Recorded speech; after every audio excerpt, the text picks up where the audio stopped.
Halo Tribuners, bincang-bincang kita lanjutkan lagi tentu dengan orang top di Sulawesi Utara, Bapak Wakil Gubernur Sulawesi Utara, Bapak Stephen Kando. Covid telah melanda banyak daerah, termasuk di Sulawesi Utara.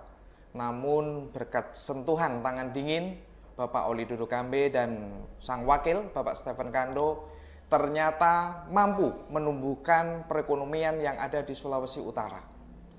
Tak heran capaian yang sangat luar biasa ini mendapat apresiasi dari Menteri Dalam Negeri yang beberapa waktu lalu berkunjung ke Sulawesi Utara yang meminta semua kepala daerah agar belajar ke Sulawesi Utara bagaimana caranya meningkatkan perekonomian di tengah pandemi ini. Pak Stephen, Bapak latar belakang pendidikannya juga ekonomi dan dikenal di belakang kesuksesan Pak Oli ini khususnya tentang perekonomian ini Bapak. Kira-kira konsep perekonomian di Sulawesi Utara seperti apa ini yang akan dikembangkan lagi ini Pak? Pertama saya sambung tadi, kenapa kita diberi apresiasi oleh Pak Menteri, karena kita 4,3. Yang pertumbuhan ekonomi kan ada 3, ekspor, investasi, belanja pemerintah. Puji Tuhan, Sulawesi Utara 4 bulan belakangan ini, selama masa pandemi padahal ini, perdagangannya, neraca perdagangannya positif. positif, Lebih banyak yang keluar. Iya. Year on year, tahun lalu malah naik 15%. Iya.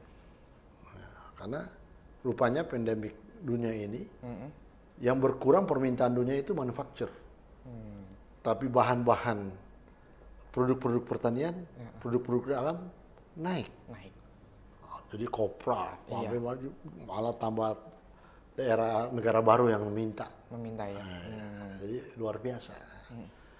Yang kedua investasi. Nah ini betul-betul kerja Bapak Oli Dodo Kambe, Pak Gubernur saya. Investasi di Sulawesi Utara, realisasinya sama dengan tahun lalu, konsisten, bahkan cenderung naik. Gitu. Ada banyak contoh yang orang lain mungkin tidak lihat, tapi saya mesti korek supaya semua lihat. Pembangunan PLTU yang di Kema itu 3 triliun jalan terus. Gitu.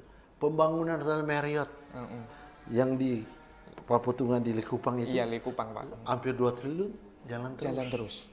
Gitu. Pembangunan contoh konkret, pembangunan Luansa Hotel itu jalan terus. Gitu. Pembangunan Kimong jalan terus. Gitu. Belum lagi yang inisiatif Pak Gubernur, jalan tol sudah selesai. Cuil, pembangunan rumah sakit kita yang 400 miliar, rumah sakit daerah dan rumah sakit mata. Singkat kata, di tengah-tengah situasi seperti ini, pemerintah daerah juga harus mampu meyakinkan investor. Nah, ternyata Pak Gubernur langsung meyakinkan itu. Dengan jalan memberi keyakinan bahwa Sulawesi Utara ini daerah aman. Ya, investasi mereka pasti tahun depan setelah Covid akan profit gain. Saya beberapa dengan Pak Gubernur meresmikan tambak udang. Jadi hal-hal yang orang tidak lihat tapi secara de facto BPS akui bahwa investasi di Sulawesi Utara jalan terus. Sehingga perekonomian kita bisa berputar. Walaupun di sisi lain di sektor pariwisata kita drop, tapi ditutupi dengan sektor yang lain. Betul. Investasi. Apakah termasuk salah satunya pertanian, Pak? Termasuk pertanian. Setelah kita elaborasi lebih lanjut, pertanian ini adalah sektor yang sangat resilience. Resilience itu yang mampu bertahan di tengah-tengah prahara. Himpitan. Nah, ini resilience. Pertanian. Karena apa? Karena secara traditional advantage di Sulawesi Utara, relatif di Sulawesi Utara yang dominan adalah pemilik lahan. Karena struktur pemilikan lahan kita di sini Tidak seperti di Sumatera, di Kalimantan, orang boleh punya ribuan hektar. Iya. Yang punya karena stratifikasi masyarakat, yang kelompok Menak aja, Iya. Juragan aja yang punya. Di Sulawesi Utara memang tradisional advantage-nya semua orang punya tanah. Siapa saja, Iya. rata-rata mau dia PNS golongan 4A, Iya. sampai dia sopir ojek punya tanah. Punya tanah. Jadi di sisi lain susah kita mau investasi di situ tuh. Minta tanah 1000 hektar susah. Iya. Karena semua dimiliki masyarakat. Iya. Nah, traditional advantage ini jadi modal kita untuk mendorong masyarakat Untuk berkebun. Ah. Mari coba kebun. Iya. Kampanye Pak Gubernur. Karena ini efektif. Hmm. Ternyata hasil pertanian kan itu semua dimakan. Iya. Ya toh? Apalagi yang hortikultura, Iya. yang beberapa tempat kita pergi. Hinterland kita, seperti Kalimantan, Iya. Maluku Utara dan Papua, Ah. hortikulturanya dari sini loh. Iya. Toh? Di balik papan tuh mana ada tanaman, wortel dan segala di sini. Dari sini. Dari sini sampai ke Maluku, sampai ke Papua. Ini kan satu hal yang luar biasa yang jadi advantage buat kita. Nah, belum lagi yang kelapa. Sekarang ini 8.000 bisa harganya di Bitung. Kalau dulu kalau rendah orang ngomel-ngomel. Iya. Kalau sekarang tinggi nggak ada yang ngomel-ngomel. Nasib pemimpin Pak itu Iya, Pak. nasib pemimpin, ya. Tinggal yang cengkeh. Iya. Cengkeh harganya drop. Tapi ini cengkeh ini Pak Gubernur sangat concern. Betul. Ngecek. Ternyata antar pulau sedikit. Kenapa antar pulau sedikit? Karena pabrikan membelinya sedikit. Oke. Bahkan menutup pembelian. Kenapa pabrikan menutup? Karena penjualan mereka turun 40%. Kenapa penjualan mereka turun 40%? Karena yang ngerokok turun 60% karena takut COVID. Itu mata rantainya. Iya. Sehingga sampai turun 55.000. Oke. Tapi itulah seorang Dodo Kambe. Iya. Pak Oli selalu menciptakan solusi yang saya sendiri tidak mampu antisipasi, Pak Gubernur punya solusi. Pak Gubernur bilang, para petani, Ya. saya yakin tahun depan akan naik di atas 100.000. Iya. Karena curah hujan tinggi tahun depan tidak ada panen. Selama menunggu itu, siapa mau jual cengkehnya, saya beli 70.000. Saya bukan main Gubernur saya. Iya. Iya kan?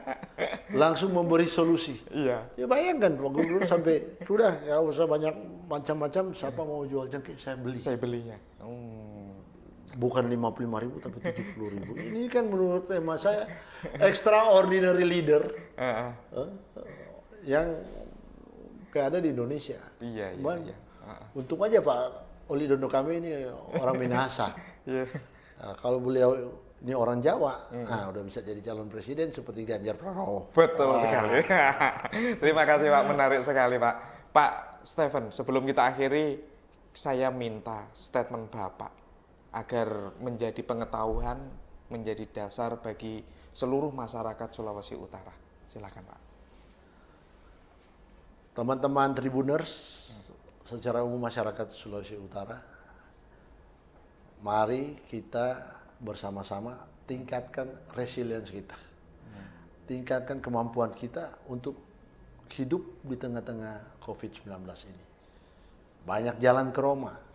Jangan kita terpekur bahwa dengan COVID-19 ini dunia sudah kiamat. Tidak. Mari tetap kita aktif, inisiatif, dan determinasi yang tinggi sehingga niscaya kita di Sulawesi Utara akan keluar, bahkan akan mengatasi masalah COVID-19 ini dengan baik. Dan tentu saja harus diingat, terapkan protokol kesehatan kita. Social distancing, physical distancing, cuci tangan, Pakai masker. Iya. Dan kalau ada sanitasi Hand sanitizer. hand sanitizer. Terima kasih, Tuhan memberkati kita semua. Assalamualaikum warahmatullahi wabarakatuh. Shalom, moto tabian, moto tampian, moto tanoban, somahe kai keage, sanciote sempate pate, pakatiti tu hema pakanandu magena pakatuan pakalawiran. Terima kasih. Terima kasih, luar biasa. Terima kasih Pak Stephen atas waktunya bincang-bincang kita kali ini. Tribuners, itulah bincang-bincang kita bersama orang yang luar biasa, Bapak Stephen Kando, Wakil Gubernur Sulawesi Utara. Semoga apa yang disampaikan selama 1 jam tadi menjadi hasanah pengetahuan, hasanah informasi bagi Tribuners yang menyaksikan tayangan ini. Acara akan kita lanjutkan tentu masih di Tribun Bakudapa, hanya di channel Tribun Manado, manajemen Tribun Network, mata lokal menjangkau Indonesia. Saya Khairuman mewakili kerabat kerja, tim kreatif Tribun Manado mengucapkan terima kasih yang sebesar-besarnya. Sampai jumpa lagi.